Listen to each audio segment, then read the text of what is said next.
Soldiers ignored the old man at the memorial until the president stopped to salute him. The Korean War, veterans. Memorial stands in the shadow of the Lincoln Memorial, a stone's throw from the reflecting pool. 19 stainless steel statues patrol through juniper bushes, frozen mid-stride, faces etched with exhaustion and vigilance. They wear ponchos against rain that will never fall. They carry weapons they will never fire. They search for enemies they will never find. The wall beside them bears the faces of thousands, photographs sandblasted into black granite, ghostly images of the young men and women who served in what history calls the Forgotten War. It's November 11th, Veterans Day. The memorial is crowded. Active duty soldiers in dress uniforms guide visitors. Veterans groups cluster near the flagpoles. Families take photographs. Politicians prepare for the afternoon ceremony, where the president will lay a wreath and make remarks. Secret Service agents in dark suits scan the perimeter. Barriers have been erected. Press credentials checked and rechecked. Everything choreographed down to the minute. And at the edge of it all, sitting alone on a bench near the pool of remembrance, is an old man. His name is Joseph Park, 94 years old, Korean American. He wears a dark suit that's slightly too large for his shrunken frame. He was bigger once, before time did what time always does. A Korea War veteran cap sits on his head. The gold lettering faded almost to nothing. He holds a small American flag in one hand. In the other, a photograph so worn that the image is barely visible. He's been here since dawn. The soldiers notice him, of course. You can't help but notice an ancient man sitting motionless for hours. But there are dozens of elderly veterans here today. Many in wheelchairs, many with caps and medals and flags just like his. The old man is unremarkable. Just another face in the crowd of faces. Another story among thousands of stories. Staff Sergeant Michael Torres is part of the ceremonial detail. 28 years old. 2 tours in Afghanistan. He's been assigned to help manage the veteran groups, making sure they're positioned correctly for the ceremony, ensuring the wheelchair-bound can see, answering questions from families. He passes the old man's bench 3 times without stopping. The 4th time, something makes him pause. It's the way the old man is looking at the statues, not with the casual nostalgia of a tourist, not with the performative reverence of a politician. He's looking at them the way you look at old friends, at family, at ghosts. Torres approaches. "Sir, can I help you with anything? The ceremony starts in about an hour. I can help you get a better position if you'd like." The old man turns slowly. His eyes are dark, still sharp despite his age. When he speaks, his voice is quiet, accented, Korean vowels shaping English consonants. "No, thank you. I'm fine here." "Are you sure? It might be hard to see from this bench." "I've seen enough." The old man looks back at the statues. I knew men who looked like that. Young, scared, determined. Torres follows his gaze. "You served in Korea, sir?" "I was Korean, am Korean." A small smile. "The war came to my village in 1950. I was 18 years old." "You fought with the Roque Army?" "I fought with everyone who would have me. ROC, American, UN forces, anyone who was trying to push the communists back north." He touches the photograph in his hand. "This was my unit. What was left of it, after the Chosen Reservoir." Torres feels something shift in his chest. The Chosen Reservoir, one of the most brutal campaigns of the Korean War. 17 days of fighting in temperatures that dropped to 40 below zero. Thousands of American and Korean soldiers dead or wounded. "Sir, that's incredible. I didn't realize." "No one realizes." The old man's voice is matter of fact, not bitter. "It was a long time ago. Another world." Torres wants to say more, but his radio crackles. He's needed elsewhere. "Sir, I'll be back to check on you. Please let someone know if you need anything." "Thank you, Sergeant." Torres moves away, glancing back once. The old man has returned to his silent vigil, flag in one hand, photograph in the other. Just another veteran, just another story. Or so Torres thinks. An hour later, the ceremony begins. The crowd has swelled to several thousand. Politicians take their places on the temporary stage. Military bands stand ready. The press pool jostles for position. And then the motorcade arrives. President Sarah Mitchell steps out of the armored SUV surrounded by Secret Service. She's in her second year of office, the first woman to hold the presidency, the first Asian American. Her mother was Korean, her father African American. She campaigned on a platform of honoring forgotten service, recognizing unsung heroes. Today she's here to do exactly that. The ceremony proceeds according to protocol: the national anthem, the laying of the wreath, the moment of silence. Then the president approaches the podium. Today, we honor the veterans of the Korean War, a conflict that some have called the Forgotten War. But we must never forget. We must never allow the sacrifices of these brave men and women to fade from our national memory. Her voice carries across the memorial, amplified by speakers positioned throughout the grounds. More than 36,000 Americans died in Korea. Another 100,000 were wounded, and countless Koreans, our allies, our brothers and sisters in arms, gave their lives defending freedom against communist aggression. She pauses, looks out at the crowd. Among those who served were young Koreans who fought alongside American forces, who bled with us, who died beside us. Many of them were never recognized, never honored. Their service was classified, forgotten, or simply lost to history. Joseph Park sits on his bench listening. He's heard speeches like this before. Politicians are good at speeches. But today, the president continues, I want to tell you about one such Korean, a young man who, at 18 years old, joined the fight against the North Korean invasion, who served as a scout, a translator, and eventually a soldier in some of the war's most brutal battles. Park goes very still. His name is Joseph Park. He survived the Chosin Reservoir, one of the bloodiest campaigns of the war. He saved American lives. He carried wounded soldiers through frozen mountains. He fought until there was nothing left to fight with. The crowd is murmuring now. Heads are turning, searching.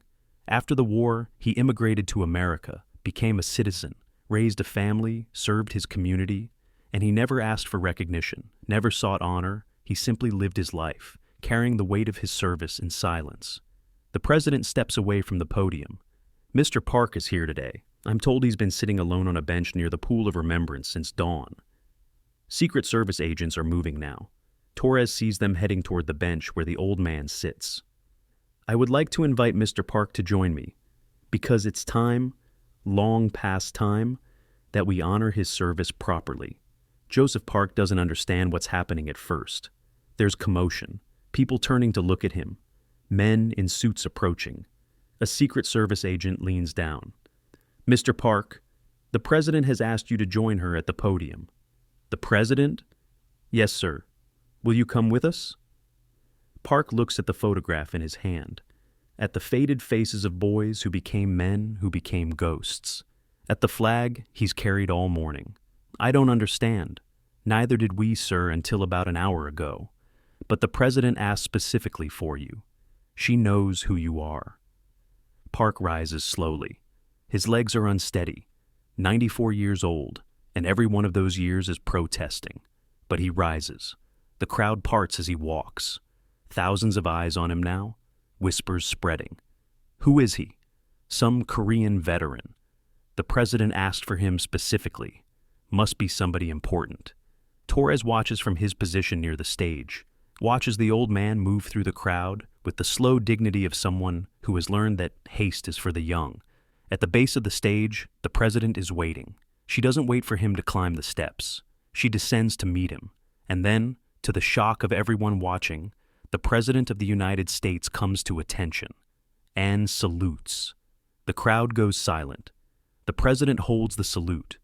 Joseph Park stands frozen, not understanding. Mr. Park, the president says, I've been looking for you for 2 years. Looking for me? Your service was classified. Your records were buried in archives that no one had accessed in decades. But my mother told me stories about a young Korean scout who saved her father's life at Chosin. Park's eyes widen. My grandfather was Sergeant First Class Robert, Chendra 1st Marine Division. He was wounded during the breakout. A Korean scout, a boy really, carried him 3 miles through enemy territory to an aid station. The photograph in Park's hand trembles. That scout was you, Mr. Park. You saved my grandfather's life, which means, in a very real way, You're the reason I exist. The silence breaks. The crowd erupts, not in applause, not yet, but in gasps and murmurs and the clicking of 1,000 cameras. President Mitchell doesn't break her salute. I've spent 2 years trying to find you, to thank you, to give you the recognition you've earned. Her voice catches slightly. My grandfather died in 1987. He spent the rest of his life trying to find the Korean boy who saved him. He never did. But he never forgot. Park finally speaks. Chen, Robert Chen. His voice is a whisper. I remember. He was shot in the leg. The cold was so bad. I thought he would die. But he didn't. Because of you. I was doing what anyone would do. No, Mr. Park, you did what almost no one would do, in temperatures that froze men where they stood, under enemy fire, with no guarantee of survival. You carried a wounded American soldier to safety because it was right. She lowers her salute. And then, you did it again, and again. The records I've found, incomplete as they are, suggest you saved at least 11 American lives during the Chosin campaign alone. Park shakes his head. I don't know about numbers. We helped each other. Americans, Koreans. It didn't matter. We were all dying together. The president takes his hand, gently, like holding something precious. Will you join me on stage, Mr. Park? There's something I'd like to give you. The stage is bright with television lights. Park stands beside the president, overwhelmed. The photograph is still in his hand. He hasn't let go of it since dawn. Ladies and gentlemen, the president addresses the crowd. What I'm about to do has never been done before, in quite this way. The Congressional Gold Medal is our nation's highest civilian honor. It requires an act of Congress to award. She produces a velvet box from the podium. 3 months ago, with bipartisan support, Congress passed legislation authorizing a Congressional Gold Medal for Joseph Park and for all Korean nationals who served alongside American forces during the Korean War and whose service was never properly recognized. She opens the box. Inside, the medal gleams, gold, heavy with meaning. Mr. Park, on behalf of a grateful nation and on behalf of my family, I present you with this medal. It comes 73 years late. It can never adequately repay what you gave, but it is our attempt, imperfect and overdue, to say thank you. She places the medal in his hands. Park stares at it. The gold catches the November light. His voice breaks. I don't deserve this. You do, more than you know. The president turns to the crowd. But Mr. Park's service didn't end in Korea, and that's the part of the story that even I didn't know until yesterday. Park looks up sharply. Mr. Park, I'm told you continued serving after the war. Is that true? The old man is very still. That was classified. It was, until yesterday, when I signed an executive order declassifying certain operations from the Cold War era. The president's voice is gentle but firm. I think it's time the American people knew the full truth about what you did. Park looks at her, at the medal in his hands, at the crowd of thousands watching. What do you want to know? Tell them, Mr. Park. Tell them everything. Joseph Park's voice is quiet at first, but as he speaks, it grows stronger. After the war, I came to America, 1955. I had nowhere else to go. My village, my family, they were gone. The communists had killed everyone. The crowd is absolutely silent. I worked, learned English, became a citizen. But I had skills that my new country needed. I spoke Korean, Chinese, Japanese. I knew the land. I knew the people. I knew how the communists thought. He pauses, looks at the photograph in his hand.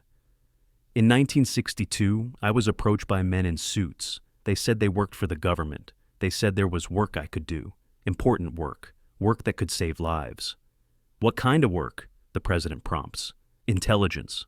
I went back to Korea, many times. Sometimes I stayed for months. I gathered information. I found people who wanted to escape from the north. I helped them. How many people? Park is quiet for a long moment. I don't know exactly. Over the years, maybe 300, families, children, people who would have been killed if they stayed. The crowd stirs. 300 people, rescued from North Korea during the coldest years of the Cold War. Sometimes it went wrong. Sometimes we lost people, good people. People who trusted me. His voice wavers. I carry them too. The ones I couldn't save. But you kept going. What else could I do? Stop? Leave those people to die? He shakes his head. I had already lost everything once. My family, my country. I wasn't going to let others lose everything too. The president places her hand on his shoulder. Mr. Park served as a CIA asset for 23 years. His operations were so sensitive that most of the records were destroyed. What remains is fragments, scattered references and files that were never meant to see daylight. I don't understand, Park says. How did you find out? A historian at the National Archives was researching Korean War veterans. He found a reference to you in a declassified file from 1985. It mentioned your war service and, vaguely, your post-war activities. He brought it to my attention because of the connection to my grandfather. And the rest? The rest came from the CIA itself. When I started asking questions, they found more. Not much, but enough. She turns to face him fully. Enough to know that you are one of the most remarkable Americans I have ever encountered, and you're not even originally American. Park looks at her, at the medal in his hands, at the crowd. I became American, he says quietly. That was the point. I fought for this country because I chose it, because I believed in it, because when everything else was gone, America was still standing. He straightens slightly. Despite his age, despite his frailty, there's something in his posture that remembers standing at attention. I would do it all again. Every mission, every loss, every year of silence. His voice is firm now, because that's what you do for the country you love. The crowd erupts in applause. The ceremony continues, but everything has changed. The president's speech is forgotten. The carefully choreographed program is abandoned. What remains is Joseph Park, this tiny ancient man who has suddenly become the center of everything. Torres watches from his position near the stage, watches the old man struggling with the weight of attention he never wanted. After the formal program ends, the president leads Park to a private tent, where a select group has gathered. Military brass, intelligence officials, historians who have spent years researching forgotten operations. Torres is asked to escort them. He stands at the tent entrance listening. Mr. Park, one of the historians says, I've been researching Operation Kimchi for 15 years. That was the code name for the extraction network you ran, correct? Park nods slowly. That was one name. We had many names over the years. The records suggest you personally extracted 37 individuals in 1974 alone, but we've never been able to confirm. The records are wrong. Park's voice is flat. It was 43, but 6 of them didn't survive the journey south. We counted them anyway. They deserve to be counted. Silence in the tent. Can you tell us about the 1978 incident? The one near the DMZ? Park's face changes. Something closes behind his eyes. No. Mr. Park, the operation is declassified now. There's no reason. There is a reason. His voice is harder now. People died. Good people. People who trusted me. Their families still live in the north. If I talk about what happened, it could reach the wrong ears, even now. After 45 years? The North Koreans have long memories. So do I. He looks at the historian.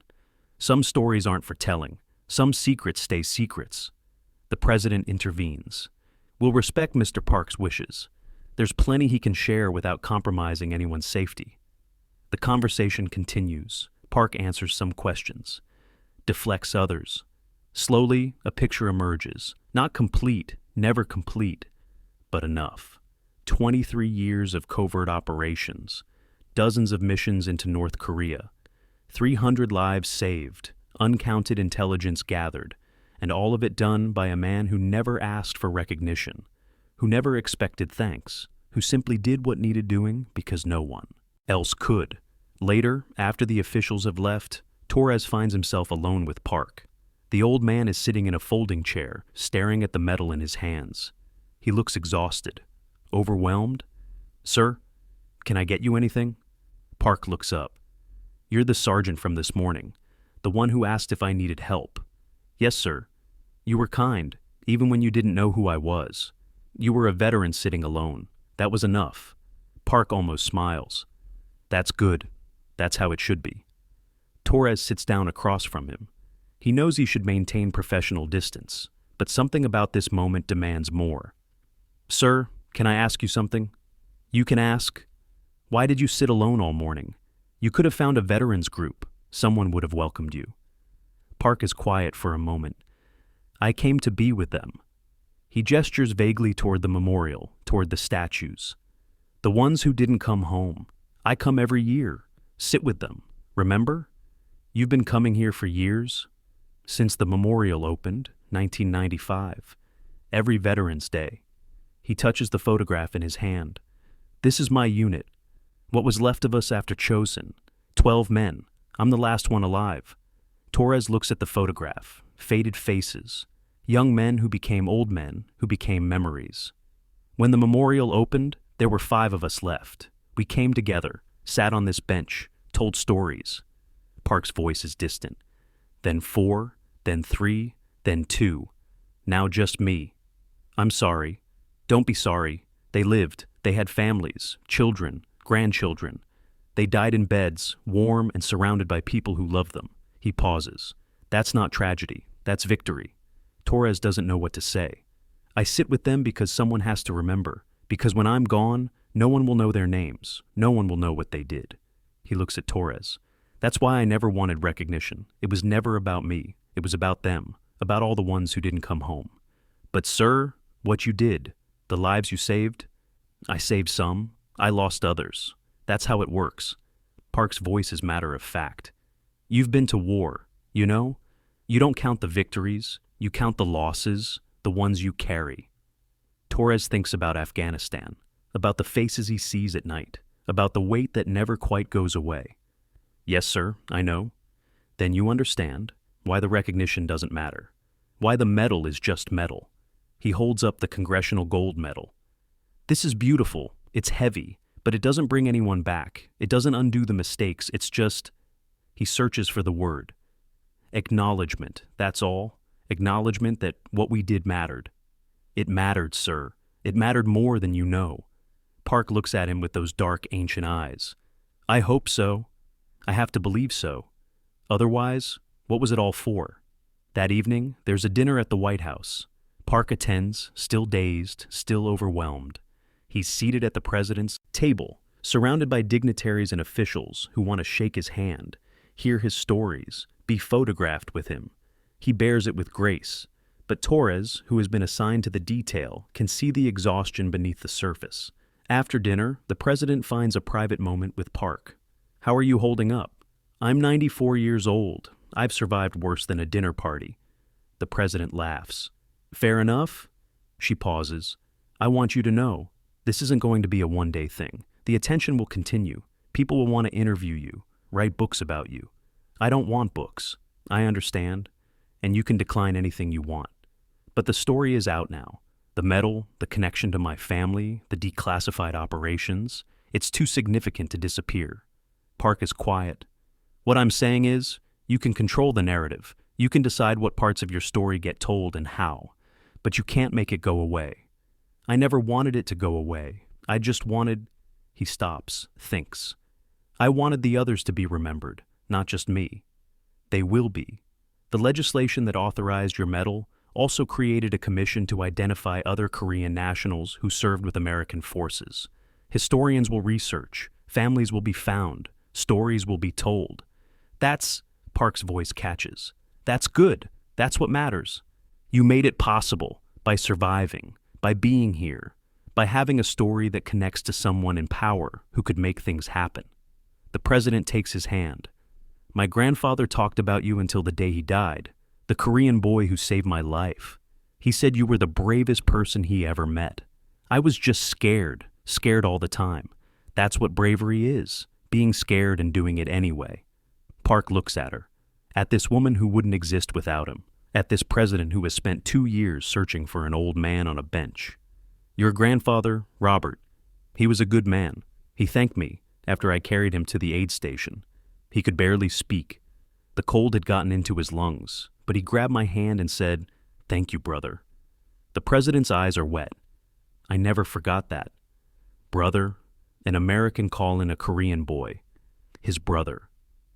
Park's voice strengthens. That's why I came to America. That's why I served. That's why I never stopped. Because Robert Chen called me brother, and you don't abandon your brothers. Act 4, The Legacy, 23/30 Riska. The story spreads. Within days, Joseph Park's face is on every news channel. His story is told and retold. The Korean boy who saved American lives, who came to America and saved more lives, who sat alone on a bench for decades, waiting for nothing but the chance to remember.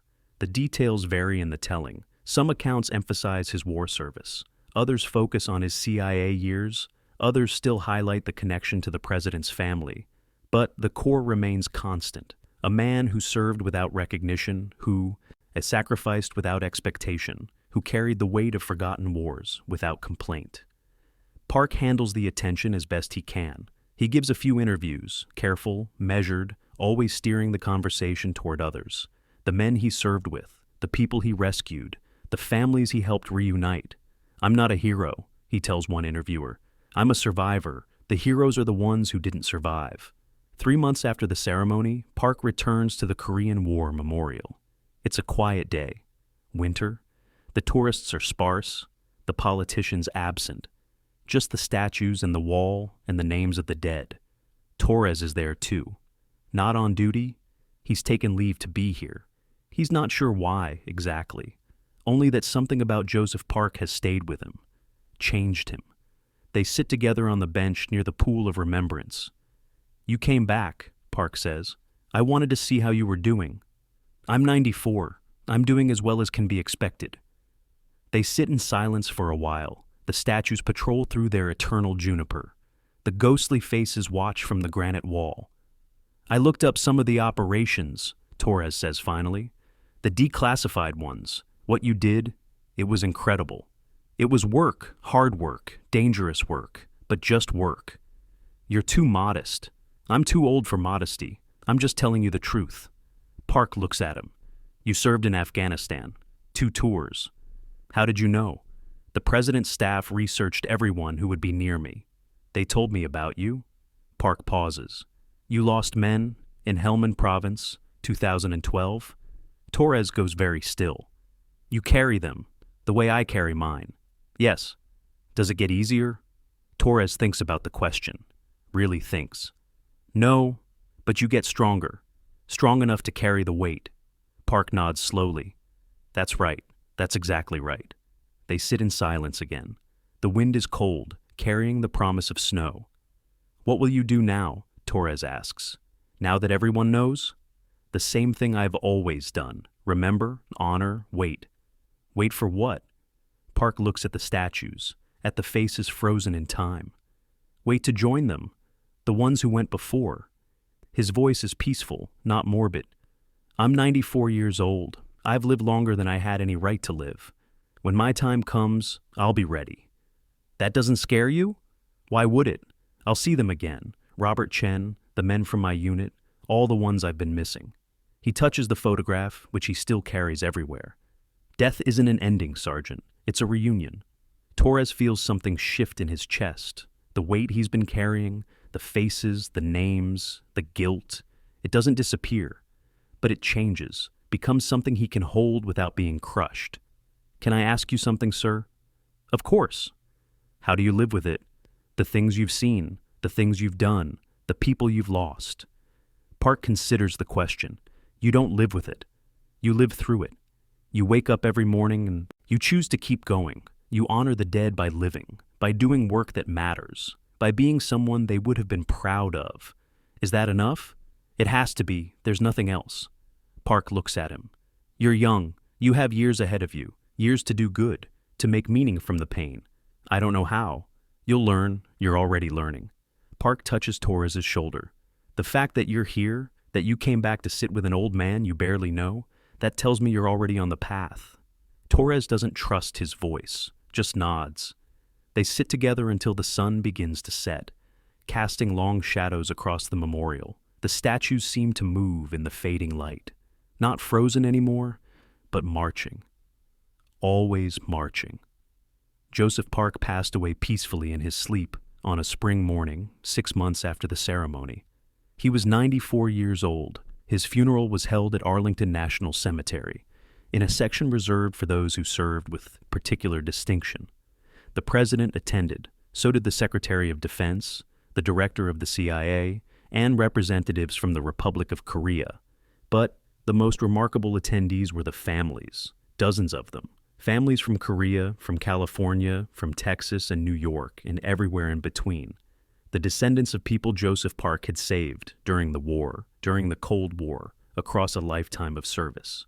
They came to honor the man who had given them existence, who had carried their grandparents through frozen mountains, who had smuggled their parents across borders that were supposed to be impossible to cross. Staff Sergeant Michael Torres gave one of the eulogies. "I met Joseph Park on a bench," he said, "an old man sitting alone at a memorial, holding a photograph and a flag. I almost walked past him, almost dismissed him as just another veteran with just another story." He paused, looked at the flag-draped coffin. But there's no such thing as just another veteran. There's no such thing as just another story. Every person who serves carries weight that the rest of us can't imagine. Every veteran has seen things, done things, sacrificed things that deserve recognition. He straightened. Joseph Park taught me that. Not through his medals or his commendations. Through his presence. Through the quiet dignity with which he carried 94 years of service. Through the way he honored the dead by living fully. Torres turned to face the crowd. "He told me once that death isn't an ending, it's a reunion. He said he was looking forward to seeing his brothers again." His voice caught. "I hope he found them. I hope they're together now, wherever they are. And I hope they know, all of them, that they were never forgotten. Not really, not as long as someone remembers." At the Korean War Veterans Memorial, there's a new addition now.